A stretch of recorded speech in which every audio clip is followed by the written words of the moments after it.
Hi, boys and girls. It's Miss Reynolds with Board, Better Off Reading Every Day.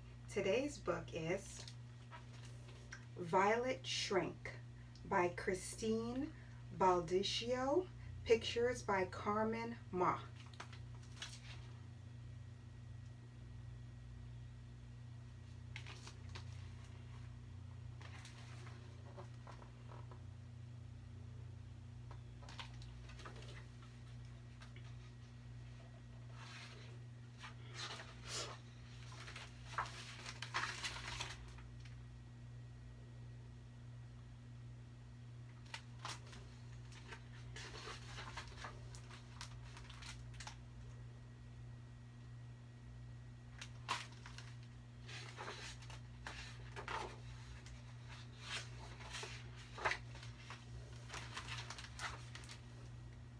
Violet Shrink wears glasses like her father, Victor, but has much more hair on her head. She likes to listen to music through her purple headphones and make her own comic books under a tent of blankets in her room.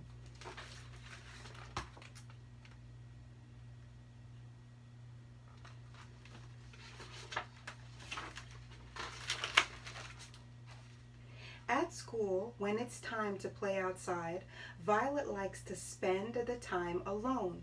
She collects leaves, stones, dandelions to bring home and put on her windowsill. Violet likes birds, especially the birds that visit the feeder in her backyard every day.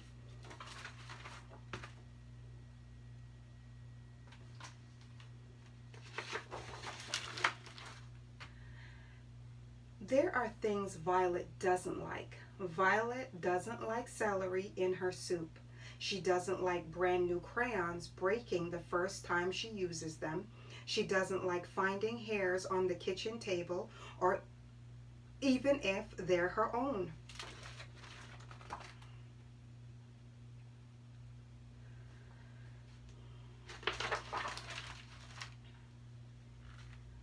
And parties. Violet really doesn't like parties. Her father reminds her that she likes cake, music, and games, and those are all things you can find at parties. Violet wants to tell her father that while she likes all those things, she doesn't like them all at the same time. Being around a lot of people makes her palms sweat. Sometimes her ears feel hot or her stomach aches. Sometimes she squeezes her teeth together so hard that they hurt, that her head hurts.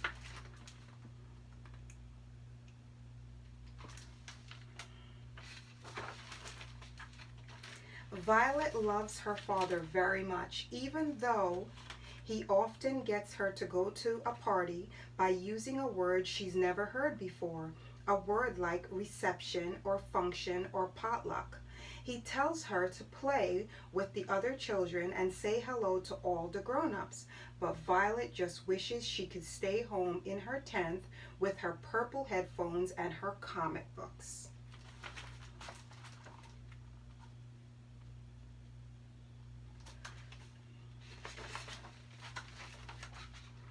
One day, while she is picking celery out of her soup, Violet's father tells her that they have been invited to a little shindig for her cousin Shar.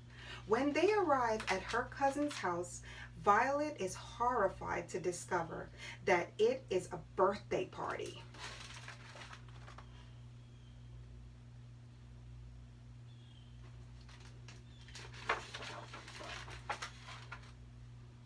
Violet spends the entire time hiding under the kitchen table. She imagines she is a shark, smooth and silver, with 100 sharp white teeth. She swims in circles and loop-de-loops, hunting for sandwiches to eat. Her ears don't feel hot anymore because sharks don't have ears that stick out the way hers does. And her palms aren't sweating because sharks don't have palms.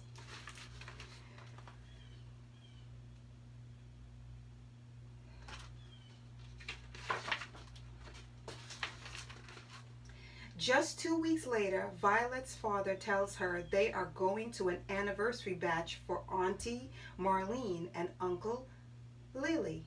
The word bash reminds her of loud things like drums, fireworks, or pots and pans banging together. Sure enough, bash turns out to be another word for party.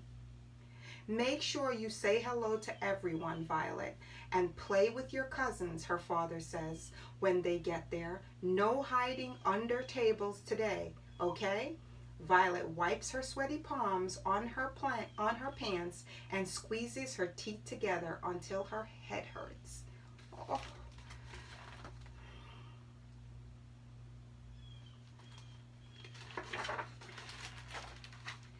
She doesn't hide under a table. Instead, she sits quietly at the top of the stairs where no one can see her, legs dangling between the banisters. She imagines she is a snake, gold and green, as a dandelion wrapped around the branch of a very tall tree. Balanced on a branch below is the chocolatiest slice of chocolate cake.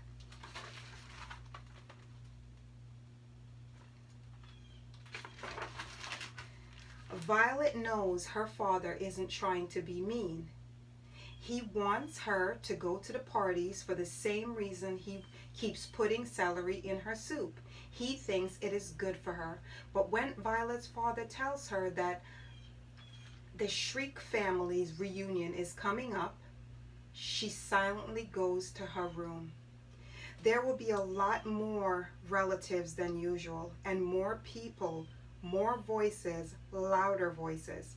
Uncle Louis will play his accordion, and Uncle Joe will do his weird moose stuck in the mud dance, and all of Violet's aunts will laugh so loud she'll feel it in the pit of her stomach.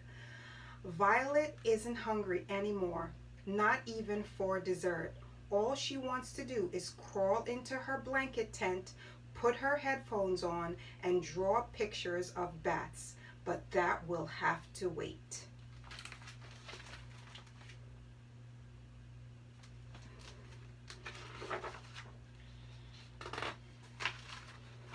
Dad, I have an important thing to say, Violet says, as he is tucking her into bed for the night. Okay, he says, putting on his listening for real face. That's listening for real face. Go ahead. I don't like parties. Violet's stomach gives an unpleasant little flutter. Or shindigs, or bashes, or get togethers, or gatherings. I don't like any of those things.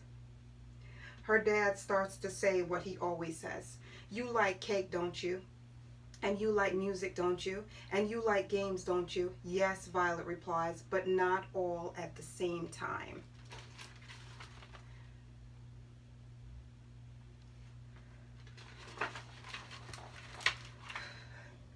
She tells him how her stomach hurts and her palms sweat and her ears get hot. Her father keeps listening for real face on the whole time, which makes the words come more easily. I don't like celery in my soup, she adds. I don't think I ever will. What if I leave out the celery but put an extra carrots? He asked. I don't hate carrots, she replies. Well, that solves that. Now, what are we going to do about all these parties? I think I know, Violet says, glancing at her blanket tent.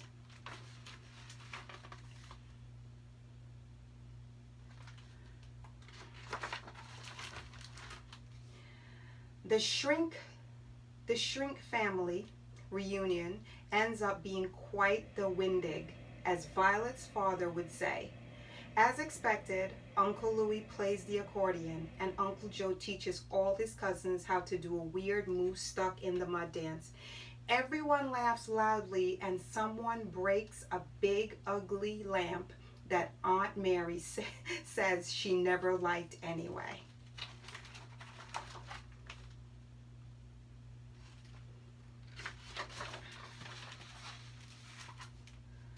But for the very first time, Violet's stomach doesn't ache, her palms don't sweat, and her ears don't feel hot because as the Shrink family parties late into the evening, Violet sits under the dessert table, purple headphones over her ears, a pile of comic books in her lap, and a smile on her face.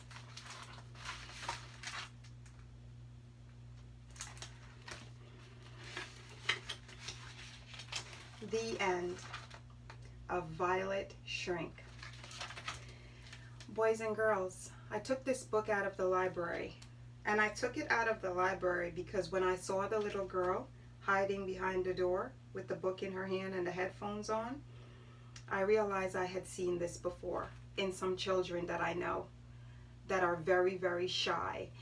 It's a combination of shy and getting overwhelmed whenever they're in certain situations, and it makes them very, very uncomfortable. And what they need, or what I've done, is given them my perfect listening ear to see what it is that's making them uncomfortable and making them shrink like this and making them want to hide and making them not want to enjoy themselves.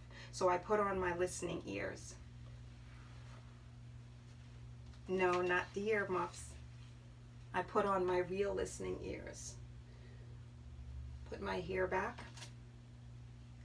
and I listen. I listen to what it is that they're trying to tell me that makes them feel the way that they do. And I'm going to go back to this page because it's very, very important.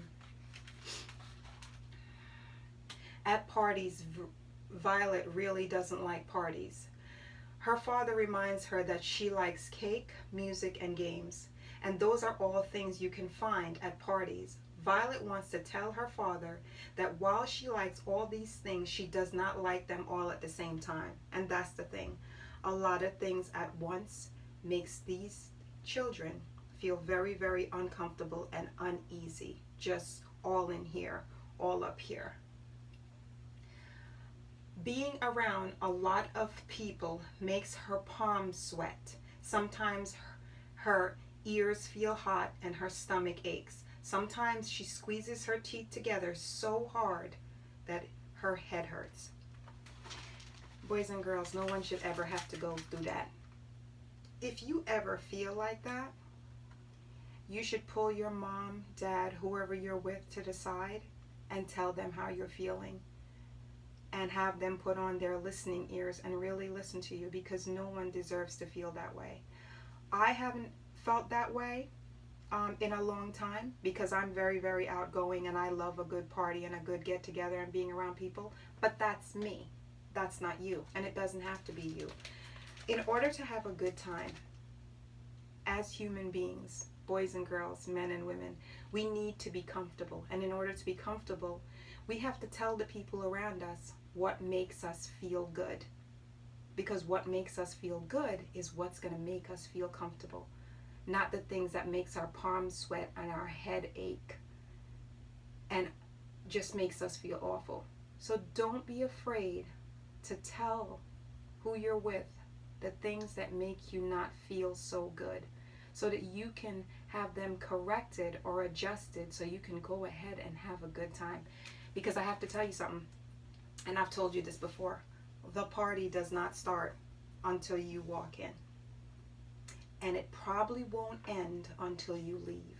So every chance you get, you want to say what it is that makes you feel good and makes you want to go to the party, stay at the party until it ends.